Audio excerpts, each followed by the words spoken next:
আসসালামু আলাইকুম ভাইয়া আপুরা, সবাই কেমন আছে? আশা করছি সবাই অনেক ভালো আছে। আলহামদুলিল্লাহ আমিও খুব ভালো আছি।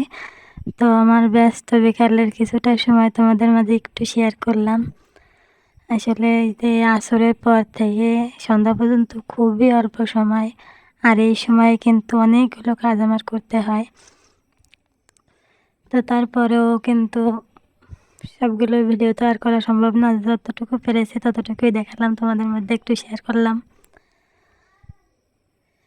তো এর মাঝেও কিন্তু মাঝে মাঝে আমরা বিকালের নাস্তা তৈরি করি। তো আজকেও বারা জান্নাত মান্থা কিছু খাইতে চাচ্ছিল, তো ভাবলাম যে কিছু একটা তৈরি করে দিই।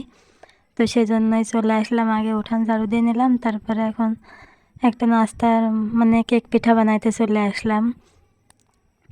তো শুধু আটা দিয়ে বানাচ্ছিলাম বলে একটু নরম হচ্ছিল, তাই ভাবলাম যে কেক পিঠা ডাইরেক্ট পিঠার মতো না বানিয়ে যদি জিলাপির প্যাঁচ দিয়ে বানাই তাহলে আরও বেশি সুন্দর লাগবে। তো সেভাবেই বানিয়ে দিচ্ছিলাম।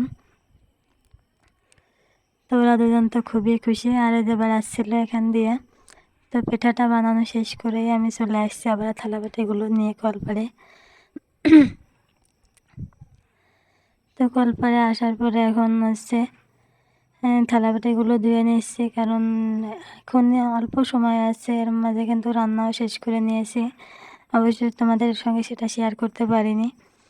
আর এত কিছু ভিডিও করতে গেলে আসলে সময়ের সাথেও পারা যায় না, খুবই অল্প সময়। আর যেহেতু ছোটো বাচ্চা আছে জানাত তা কিন্তু প্রচুর অসুস্থ, সেই অসুস্থতার মাঝে কিন্তু আমি গত 2 দিন ভিডিও দিতে পারিনি।